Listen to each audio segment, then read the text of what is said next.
station, this is Houston. Are you ready for the event?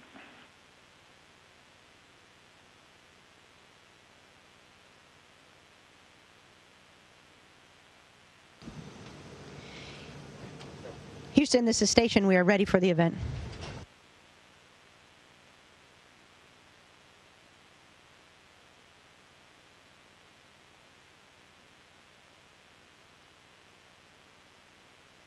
Houston, this is station. We are ready for the event. Houston ACR, this is Mission Control Houston. Please call station for a voice check.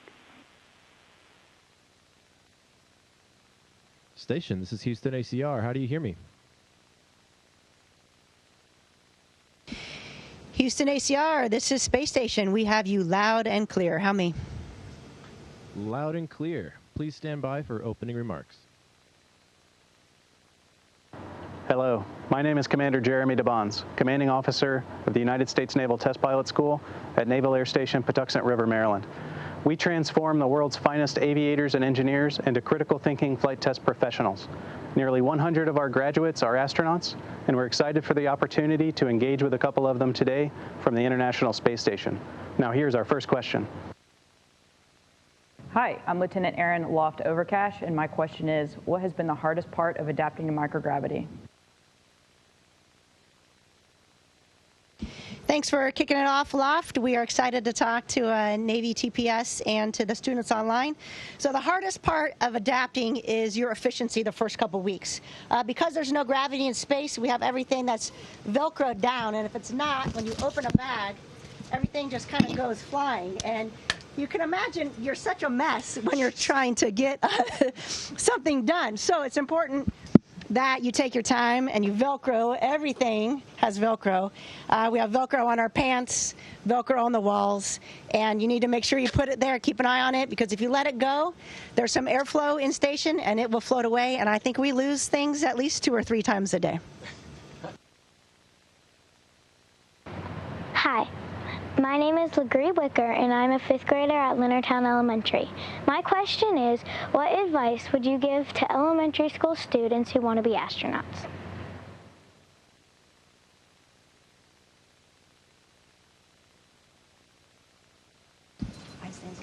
LaGare, we give the same advice to everyone, whether they're students or adults who want to be astronauts. And it's basically find something you love and do it really, really well. Because there's lots of different paths to being an astronaut, whether it's medicine or test pilots, engineering, or geology. As long as you love it and you show how great you are at it, I think NASA might come calling. My name is Lieutenant Commander Himanshu Chaudhary, and my question is, what do you suggest from the point of view of aerospace science we can add to the Naval Test Pilot curriculum to make future testers more suitable for space missions?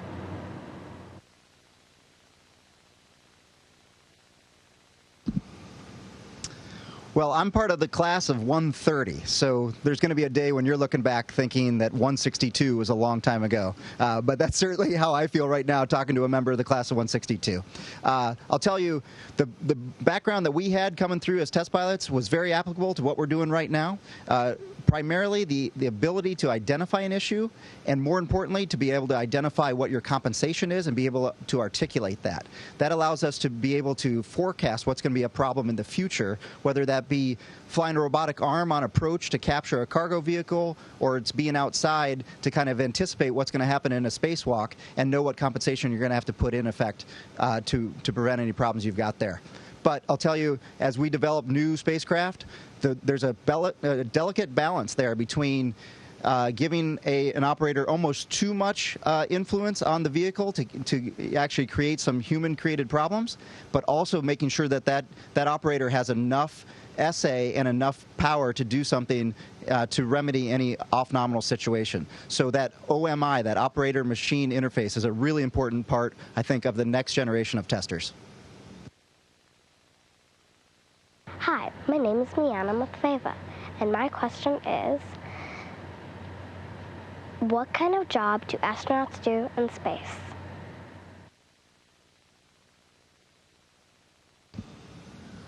Well, one of the coolest parts about being on the space station is that no day is like any other day. We get to do lots of different jobs. Sometimes we get to play chief medical officer. Sometimes we get to play plumber or electrician. There's all sorts of things, but above all things, we get to play scientist. There's these amazing experiments that get sent up to the space station on behalf of teams from universities or research centers throughout the world, and we get to perform those experiments for the scientists. So I love the fact that every day is different, and we get to do lots of different things in space. Hi, my name is Reese Worsdell, and my question for you, Auntie, is, I know you had a lot of training for this mission. What was something that you found unexpected or surprised you when you got on the space station?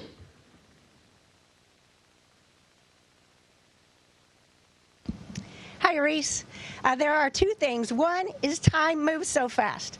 Not in reality, but you perceive it as moving quickly because everything is new and you're so busy throughout the day. Before I know it, it's lunchtime and I haven't eaten yet. And before I know it, we've had a 12-hour workday and it's time for dinner. And so that is very surprising to me. The second thing is the view out the window. I thought it was going to be spectacular, and it's beyond that. It's undescribable how incredibly beautiful it is, and I'm working on taking some photos so I can share that with you when I get home. Hi, my name is Lieutenant Jordan Hernandez, and my question is, how much interaction and decision-making do you do with the scientific research and tests you conduct on the International Space Station?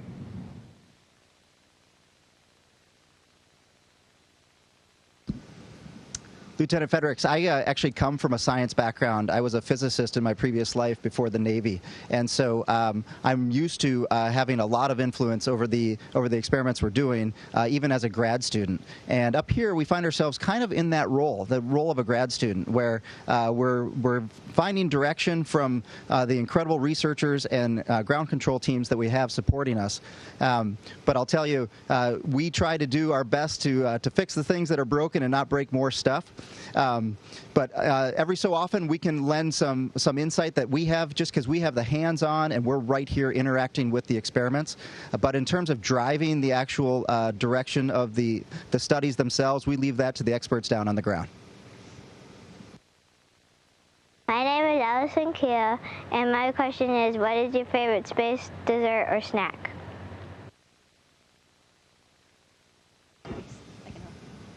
You know, eating is one of the favorite things we do here in space because, for a change, we get to play with our food. So I love all sorts of snacks. Snickers bars, M&Ms, but one of my favorite things is gummy bears.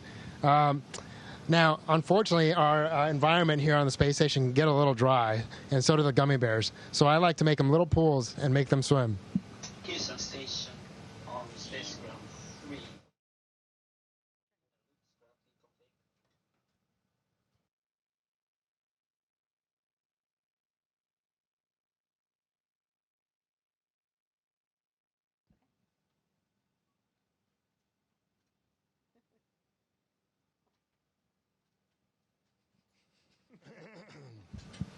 They're great, but you have to be careful. A small bubble of water actually holds a lot of volume.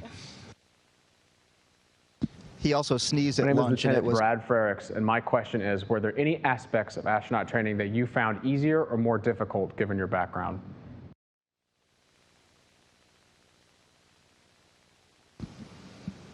Well, I'll tell you, the Navy and my education and Navy Test Pilot School prepared me really well for the variety of things that we tackle on a daily basis in astronaut training.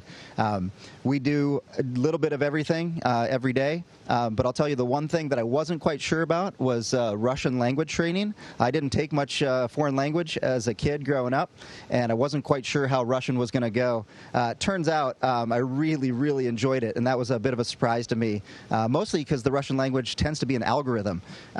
So if you know the rules of the algorithm, you can figure out how to not sound like a complete idiot, at least. But it was really enjoyable to me, and it's a really rich language, and I enjoyed that a lot. But it was a challenge for sure. Hi, my name is Brooklyn Worsdell, and I'm Nicole Mann's niece, and my question for you is, what is your schedule like on the space station? Hi, Brookie. My schedule and our schedules are insane on the space station. We wake up at 6 o'clock every morning, and you have some time for breakfast and to get ready, and then the workday starts at about 7:30 a.m. and goes until 7:30 p.m. It's a very long day, but it's a very rewarding work filled with maintenance activities, a lot of really cool science that we get to do, definitely some downtime where you get to play with your food, and some photography out the window so that you can observe our planet Earth. So it's incredibly packed, but very rewarding. Hi, my name is Lieutenant Wes Chunk Henderson. My question is, do you think in the near future civilian astronauts will be working regularly in conjunction with NASA astronauts in space? How will this be a challenge?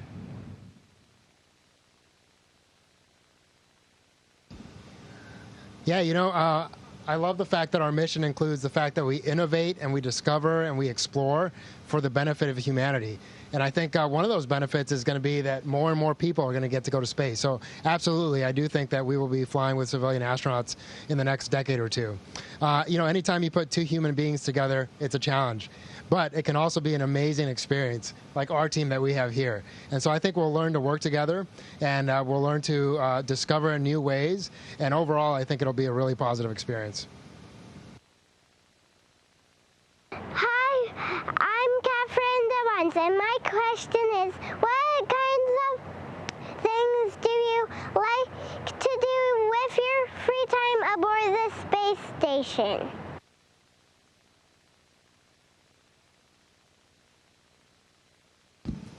Well, hello. Like Nicole was saying, we don't get a whole bunch of free time, I'll be honest. She says we have to get up at 6 to get it all done. I know that she's got a close personal friend who can get it done by getting up at 6:45. But our days are really full, but we do get a couple hours in the evenings, and we can probably sneak a peek or two out the window during the day. And to be honest, that's my favorite part. In addition to keeping up with my family, we can actually make phone calls and talk to our families and be kept up to speed on how their lives are going, as well as letting them know how ours are going. But looking out that window, I'll be honest, looking at that atmosphere, you just realize how lucky we are to be from planet Earth. It is quite a place, and we need to protect it. Hello, my name is Lieutenant Alex Drummer, and my question is, how often is orbiting space junk a concern to astronauts in the space station? And do you see it becoming more of a problem in the future?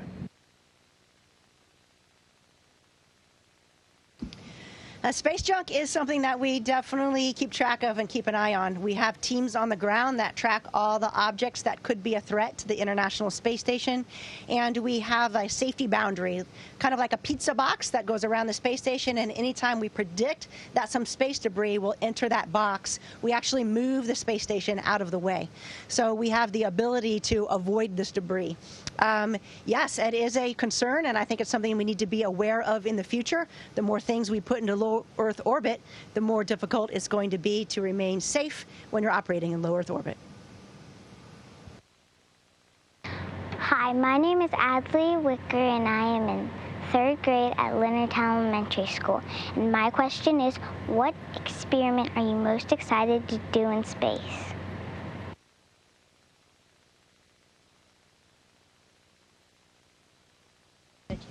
You know, we get to do so many cool things. I love the fact that we have a variety of experiments. One of those is going to be helping to develop a possibility of developing organs up here in space. But I was also surprised how much I missed home and how much I missed my family and even just being able to go outside. So my favorite experiment is one where we're growing tomato plants.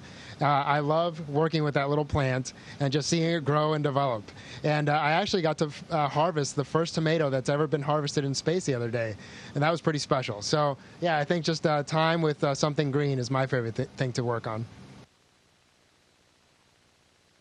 My name is Annalise Chappelle, and my question is, what was the coolest part of astronaut training?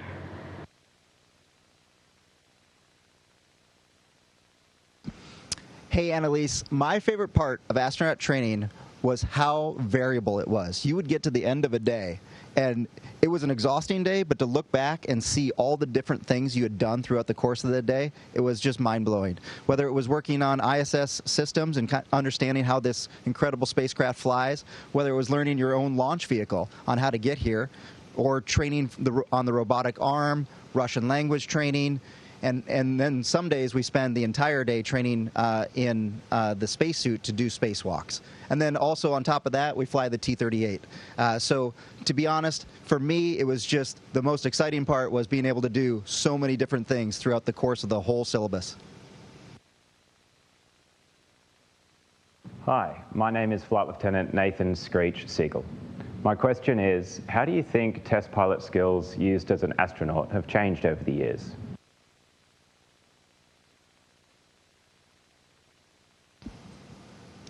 I think the fundamental skills that we learn as a test pilot are still 100% applicable today, and we use them on a daily basis. Like Josh mentioned, the ability to assess performance of a spacecraft, of a vehicle, of a robotic arm, and then to quantify that and communicate that to the engineers in order to affect change. We still do that on a daily basis.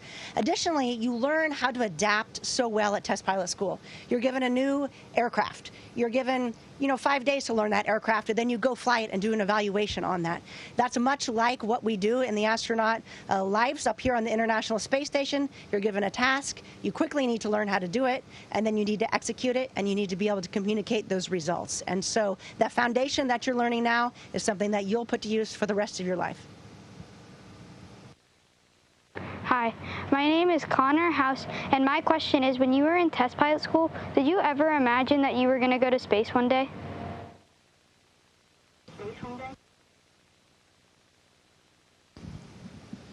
In fact, I remember very specifically our Skipper Huff, asked our class 130, if anybody wanted to be an astronaut, if anyone planned on applying. And it was pretty impressive to see some of the most incredible pilots in the world all raise their hand. It is something that I think a lot of test pilots are very interested in, and some of us are incredibly fortunate to be here, for sure. But it is something that I definitely was excited about, at least throwing my hat in the ring. It's a little bit like playing the lottery. You can't win if you don't buy a ticket, but you probably should have a different retirement plan than that. On behalf of the U.S. Naval Test Pilot School and our Southern Maryland community, I would like to thank the incredible team at NASA for this opportunity and the astronauts for sharing their time with us. Fly Navy!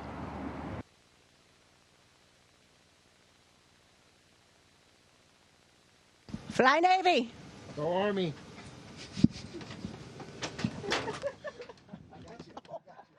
Station, this is Houston ACR. That concludes the event. Thank you to all participants. Station, we are now resuming operational audio communications.